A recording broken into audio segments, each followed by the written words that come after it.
Krishna education मंत्रा में आप सभी मित्रों का स्वागत है। मित्रों, आज हम लेकर के आए हैं संविधान सभा की मांग और उसके गठन के संबंध में जानकारी देने के लिए। मित्रों, इस पर कई बार प्रश्न भी पूछे गए हैं कि संविधान सभा की रचना कैसे हुई और किन समितियों के सुझाव पर हुई या किसके सुझाव पर हुई, या संविधान सभा की मांग कब कब किसके किसके द्वारा की गई। तो मित्रों, आइए इस पर चर्चा करते हैं। हम इस कड़ी में सबसे पहले महात्मा गांधी को लेते हैं। महात्मा गांधी ने 1920 ईस्वी में 1920 ईस्वी में संविधान सभा की मांग करते हुए कहा कि भारत का संविधान भारतीयों की इच्छा के अनुसार गठित संविधान सभा के द्वारा किया जाना चाहिए। फिर 1924 में इसी मांग को स्वराज पार्टी ने या स्वराज पार्टी के नेता मोतीलाल नेहरू के द्वारा किया गया, जिसे आगे चल कर के साम्यवादी नेता एम.एन. राय, मानवेंद्र नाथ राय के द्वारा किया गया। यह मांग इतनी बलवती हुई कि इसे मूर्त रूप देते हुए पंडित जवाहरलाल नेहरू ने संविधान की निर्माण की बात को मूर्त रूप दिया।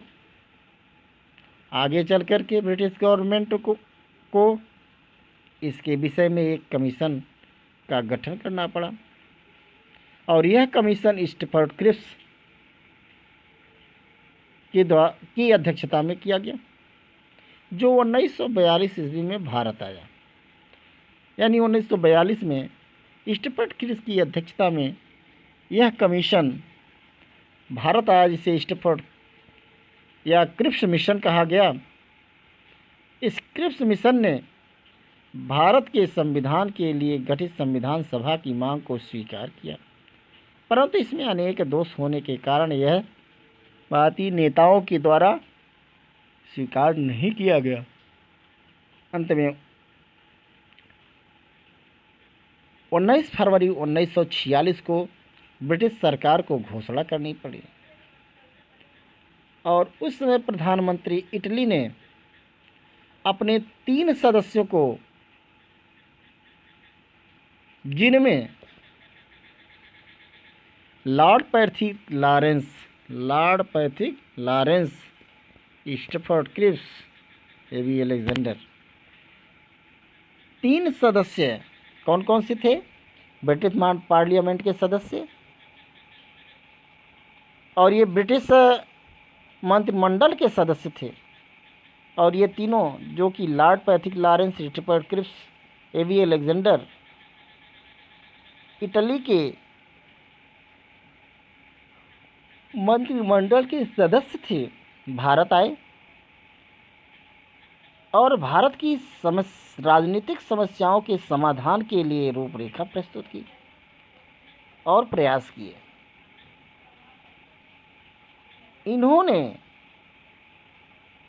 भारत के संविधान के निर्माण में संविधान सभा की मांग को स्वीकार किया और उस रूपरेखा के विषय में एक योजना प्रस्तुत की।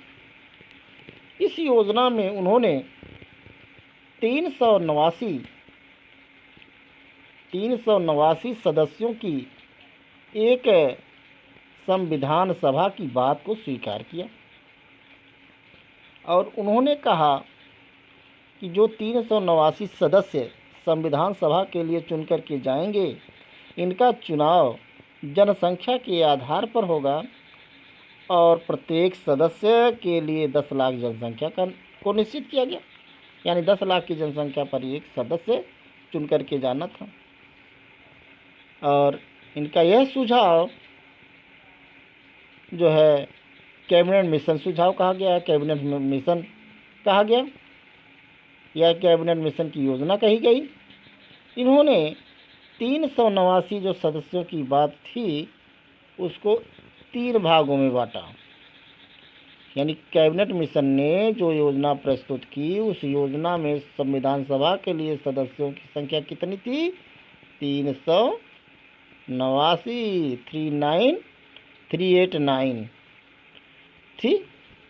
इसको 3 भागों में बांटा, ब्रिटिश प्रांतों में, देशी रियासतों में और चीफ कमिश्नरी प्रांतों में। देशी रियासतों में जो कि स्वतंत्र देशी रियासतें थीं जिसके 93 सदस्य थे। कमिश्नरी प्रांत थे, वो विशेष क्षेत्र थे जो डायरेक्ट कमिश्नर गवर्नर द्वारा संचालित थे।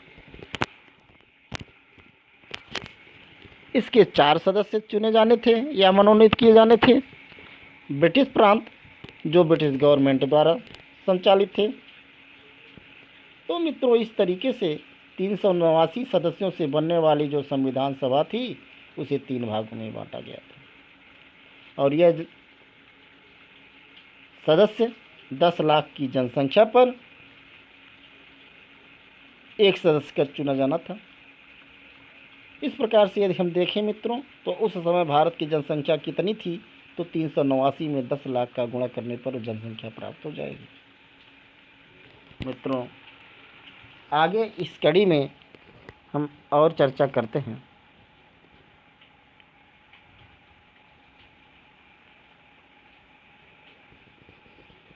मित्रों, हम जैसा कि आपको बताए कि संविधान सभा में जो सदस्यों का चुनाव किया जाना था वो किस आधार पर था? जनसंख्या के आधार पर था। किस आधार पर था? जनसंख्या के आधार पर था।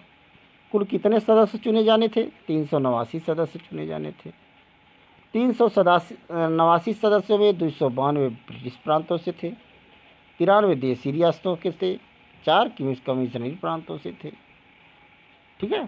सदस्यों का चुनाव किस आधार पर होना था? जनसंख्या के आधार पर होना था। कितनी जनसंख्या पर एक प्रतिनिधि चुना जाना था? 10 लाख की जनसंख्या पर। तो मित्रों, कैबिनेट मिशन जिसमें 3 सदस्य थे, इनकी जो रिपोर्ट प्रस्तुत की गई उनके अनुसार मोटी मोटा 389 सदस्यों की संविधान सभा गठित की जानी थी। इसके लिए 1946 में जून 46 में चुनाव होता है। कब चुनाव होता है? जून 46, 1946 में संविधान सभा का क्या होता है?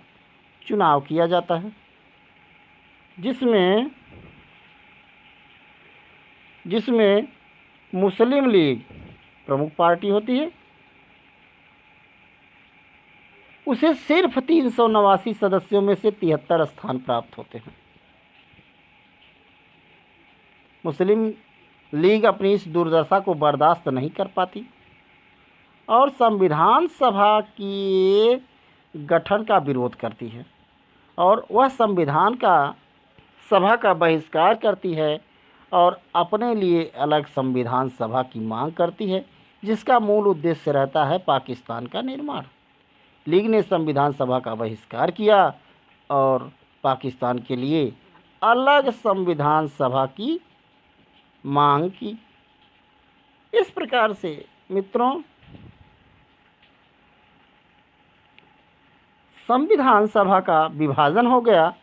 अब विभाजन के बाद सदस्यों की संख्या 310 रह गई। मित्रों, इस प्रकार से 31 अक्टूबर 1947 को संविधान सभा में अंतिम रूप से सदस्यों की जो संख्या रह गई वो थी 299। यानी संविधान सभा का विभाजन होने के बाद कुल सदस्यों की संख्या कितनी रह गई? 310। लेकिन 31 अक्टूबर 1947 तक आते आते संविधान सभा में सदस्यों की संख्या कुल कितनी रह जाती है? 299। और संविधान सभा की बैठक आयोजित की जाती है और यह बैठक कब आयोजित होती है? 9 दिसंबर 1946 को। और इस प्रथम बैठक में सच्चिदानंद सिन्हा को अस्थायी अध्यक्ष बनाया जाता है, जो कि 11 दिसंबर 1946 तक रहते हैं। 11 दिसंबर 1946 को डॉक्टर राजेंद्र प्रसाद को अस्थायी अध्यक्ष बना दिया जाता है और संविधान निर्माण की प्रक्रिया प्रारंभ हो जाती है। फिर इसके बाद 13 दिसंबर 1946 को पंडित जवाहरलाल नेहरू की अध्यक्षता में पंडित जवाहर की 13 दिसंबर 1946 को पंडित जवाहरलाल नेहरू के द्वारा एक प्रस्ताव प्रस्तुत किया जाता है, जिसे उद्देश्य प्रस्ताव कहा गया, जिसे 22 जनवरी 1947 को सर्वसम्मत से स्वीकार किया गया। यही उद्देश्य प्रस्ताव संविधान सभा के द्वारा संविधान में प्रस्तावना के रूप में अंगीकार किया गया। मित्रों, इस तरीके से इस पर बार बार भी पूछे गए हैं कि उद्देश्य प्रस्ताव किसके द्वारा प्रस्तुत किया गया। तो मित्रों, इसका उत्तर है पंडित जवाहरलाल नेहरू के द्वारा। मित्रों, उद्देश्य प्रस्ताव कब प्रस्तुत किया गया? तो इसका उत्तर मित्रों आएगा 13 दिसंबर 1946 को। उद्देश्य प्रस्ताव संविधान सभा द्वारा कब एक्सेप्ट किया गया? तो मित्रों, इसका उत्तर है 22 जनवरी 1947 को स्वीकार किया गया। इसके बाद संविधान सभा ने संविधान निर्माण की जटिल प्रक्रिया को सुचारू रूप से जारी रखने के लिए विभिन्न समितियों का गठन किया और इस प्रकार से इन समितियों ने महत्वपूर्ण भूमिका निभाई और संविधान निर्माण की प्रक्रिया को आगे बढ़ाया। और ये समितियां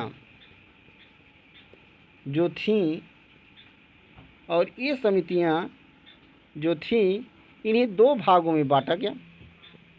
प्रक्रिया समिति, प्रक्रिया संबंधी समिति, दूसरा विषय संबंधी समिति। तो मित्रों, इस प्रकार हमने आपको संविधान सभा के गठन के संबंध में भाग 1 को सरलता से बताने की कोशिश की है। मित्रों, यदि ये हमारा वीडियो पसंद आया हो तो इसे सब्सक्राइब करें, लाइक करें और मित्रों में शेयर करें। धन्यवाद।